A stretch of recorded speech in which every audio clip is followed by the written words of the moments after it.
Hi, it's Fias Tarot. Hello, all signs. Okay, collective. So, the person on your mind ngayong August. So, titingnan natin. Pasensya na po. Ako ay sinisipon. Oo, so halata naman.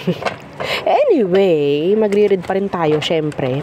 So, focus tayo sa person na nasa isip mo. Okay, so let's see. Again, before tayo mag-start, kung hindi ka pa nakakapag-subscribe, please do subscribe.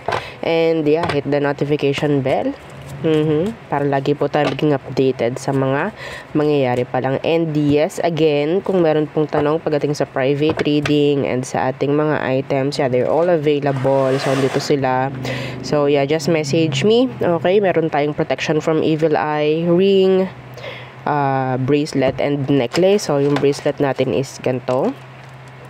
Dalawa, isang adjustable and isang garterize. Okay, yung garterize is ganyan yung kanyang pendant. Okay, so yung ating necklace is ganito naman. Yeah. So, yun namang ating 2-in-1 love and money bracelet. So, as you can see, di ba? Ang ganda nito in person. Oo. So, meron siyang citrine stone. Citrine stone is nag-a-act siya as money magnet. No? So, hindi lang love ang mamamagnet mo, kundi money rin. No? The best of both worlds na sinasabi. No? So, ano pa ba? Yes. So, pwede to sa career mo, pwede yan sa job mo, pwede yan sa business mo. Okay? So, if you're looking for love, pwede rin to sa'yo. Okay? So, yun nga love and money. So, kung lalaki ka, gawin mong charm, ilagay mo sa red pouch. Okay? Wala pa kasi akong pang lalaki na ganito. So, pwede naman ito. So, yun lang. Ilagay mo sa red pouch. No? So, hindi po siya adjustable. By the way, sa mga nagtatanong, this is 7 inches long. Okay? 7 inches long. So, yan. Okay, yan. Oo. Meron pang kaunting tawag dyan allowance. Oo. Sa akin. Sa 7 inches. So, yung ating granter necklace. O si granter yung taga-grant po, no? Ng inyong mga minamanifest. Okay? Visa, promotion, ma-hired sa trabaho, mga ganyang bagay. Okay? Mag-grant, mabigyan ng kung ano man na parang hinihingi, like legal, mga ganyan. Yun po ang mga pinapag-grant kay granter. Anyway, kung ano man yung mga minamanifest ninyo, basta dun lang tayo sa pabuti or sa maganda, pwede yan kay granter. Made to order si granter po, and this is unisex. Okay? And yeah, yung ating cord cutting. So, si cord cut po, siya po yung nagtatanggal ng alat. Siya yung nagtatanggal ng MALAS. Or kung sino man na magbibigay pa sa'yo ng ganong energy, haharangin niya. Okay? So, yun po ha. Kung meron pa ibang tanong, message na lang po. And yes, yung ating tawag doon, cleansing kit. Oo, yung ating cleansing kit na merong white sage and selenite. Yung selenite po is a crystal na nag-a-act as charger ng ating mga charms. Okay? So, lifetime use pagdating kay selenite. Okay? So, yes. Oo, medyo talagang sinisipon ako. Anyway, so, yeah, the person on your mind reading. So, let's see. This is for the month of August. Okay, so kung di pa available nga yung iyong zodiac sign, kasi parang Aries and Taurus parang ata yung nagagawa ko. Anyway. Yeah, pwedeng dito ka manood. So, again, requirement. So, para matawag kitang collectives, dapat naka-subscribe ka or naka-follow. Okay? Kung ikaw ay nasa YouTube, nanonood, dapat naka-subscribe. Yes. Kung ikaw ay nasa FB, dapat ikaw ay naka-follow or subscribe din. Okay? So, let's see the person on your mind, collectives. The person on your mind, who is this? The King of Pentacles. Could be a business owner. Okay? Not a bum. They're not a bum. So, may chance na may pera tong taong to. Okay, pasensya na po ha sa mga maririnig ninyong pukpukan sa paligid-ligid dahil oo, sinasamantala yung araw ngayon. Oo, wala masyadong ulan, no? So, the person could be a Capricorn. Pwedeng business owner. Could be a boss. Okay? So, anong meron sa kanya? Anong meron? Anong kaganapan? Anong sitwasyon nyo? The Eight of Swords in reverse and the High Priestess in reverse. Okay, the Seven of Swords. Meron ditong kumukuha ng kasagutan mula sa taong to. I don't know kung ano in general. Yeah. The Ace of Pentacles in reverse. May chance kasi na pwedeng siya ba talaga ay tawag dito, seryoso sa akin? Mga ganyang bagay-bagay. Mga ganyang katanungan ang naririnig ko sa inyo. So, pwedeng clarity ang hinihingi mo sa situation sa ngayon. Assurance, mga ganyan. Okay? So, ibibigay ba nila? Ipapakita ba nila? The Two of Swords is in here, in reverse. So, I think some of you, there's this decision na pwedeng gawin itong taong to. Okay? A decision or sana walang option dito, no? So, let's see. Ano ang kanilang future action ngayong August? Okay, what is their future action? Okay, the King of Swords in reverse. Why? Strength. So, hindi pa rin. Wala pa rin. I don't know. Let's see, ano bang emosyon talaga nito sa'yo? Ano ba talagang emosyon nito sa'yo? They're the boss. Like, they're the boss. Hindi mo ko papasunod or hindi mo ko masasabihan kung anong kailangan kong gawin. Like that. Kinukuha ko sa kanya. So, ano bang emosyon niya for you? The Ace of Swords in reverse. Why? So, for the person's emotion, nandun yung energy, parang hindi siya totally, like, sincere, sa totoo lang. No? Or sure. Death in reverse. Two of Pentacles in reverse. Okay, this is, inconsistency. No? Pagdating sa person, pagdating sa emosyon. Okay. So, sabihin nating talagang ang problema dito is clarity or transparency or emotion or intention ng tao, no? Pwedeng hindi ipinapakita sa'yo. So, may chance ngayong August is hindi pa rin. Okay, nakatago pa rin.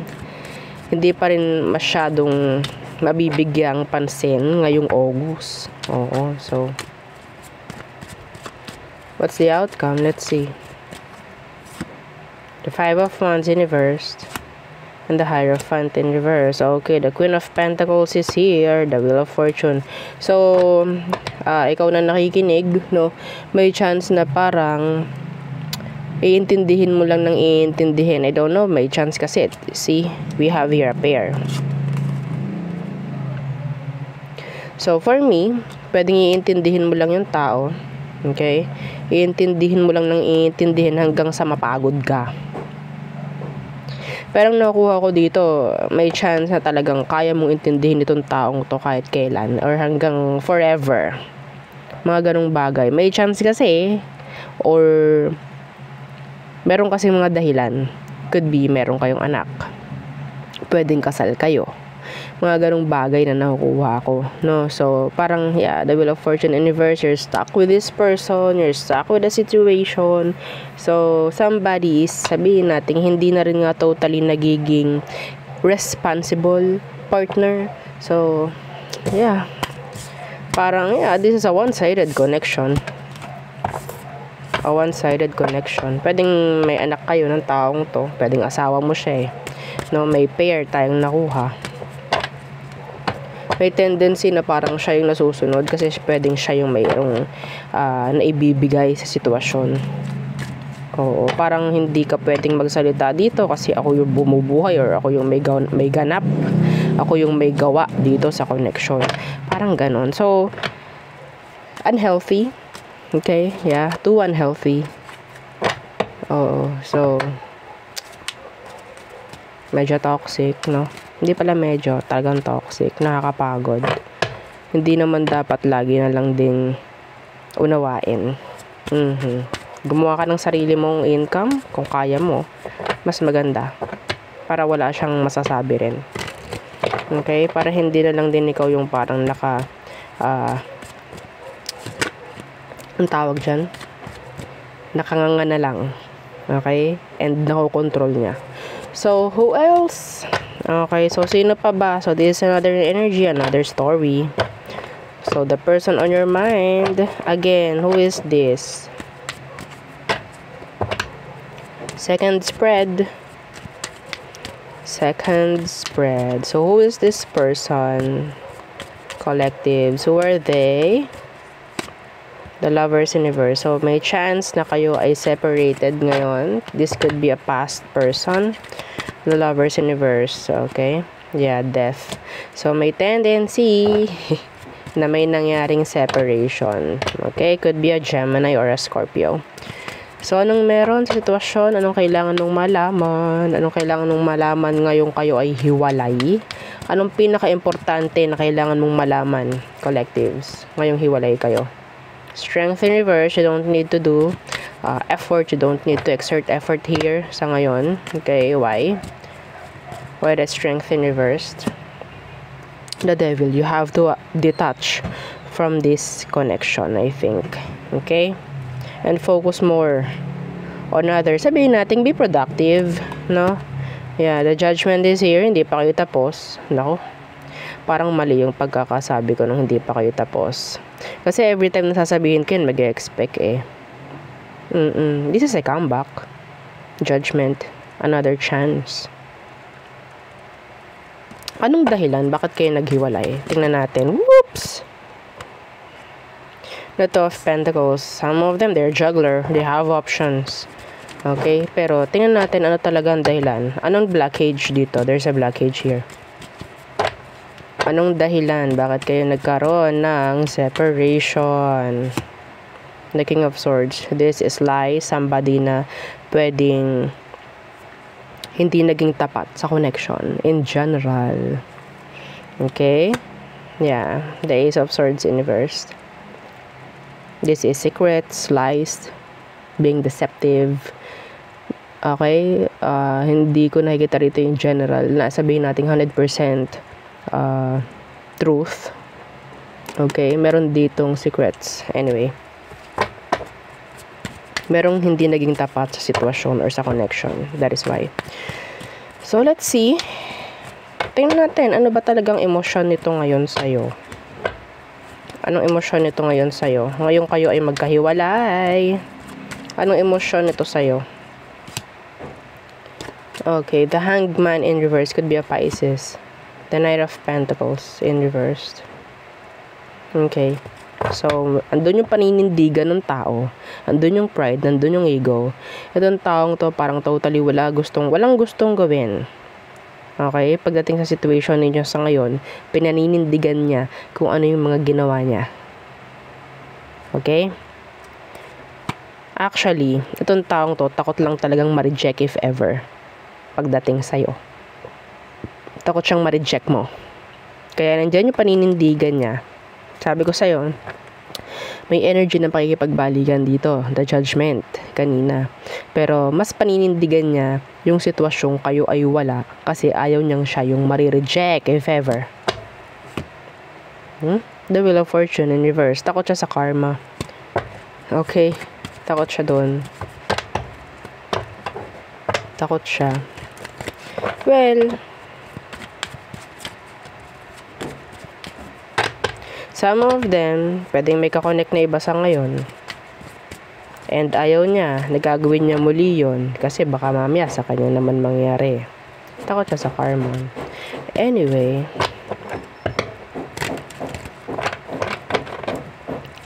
So, anong future action niya? This August.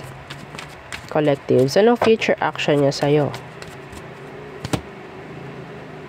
Again, the Two of Pentacles. They're juggling.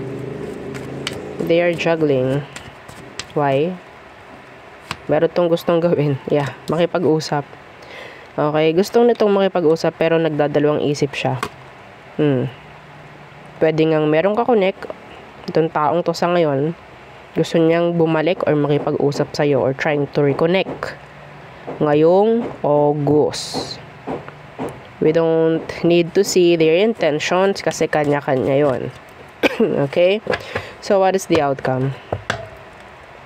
What's the outcome? What is the outcome?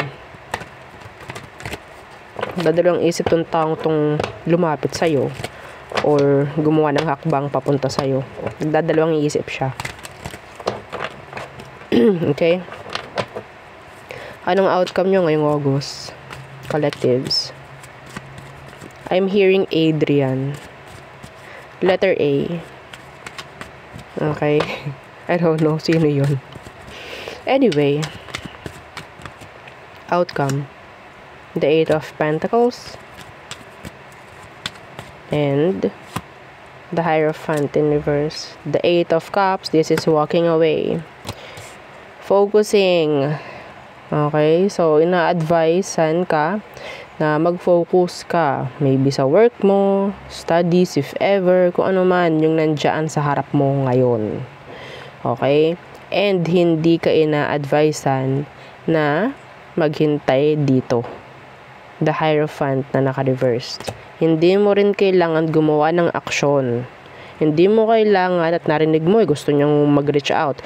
Hindi mo kailangan na ikaw ang mag-reach out sa kanya, ha?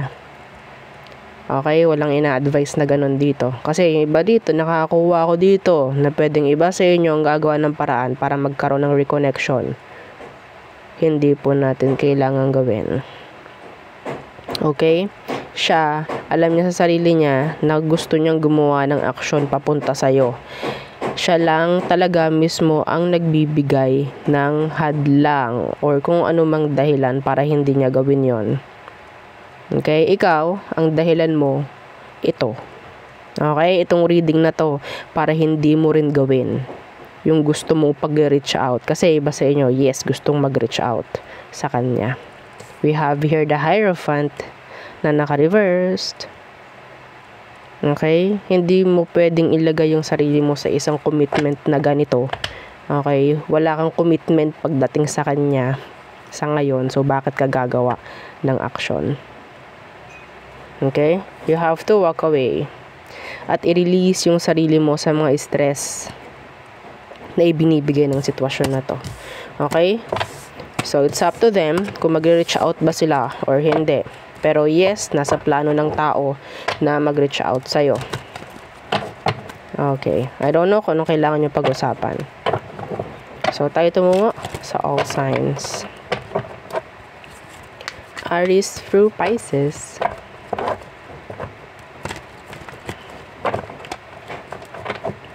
Okay. Again, don't forget to like, share, and subscribe. Pasensya na po ha sa mga ingay sa paligid kung inyong naririnig. Okay.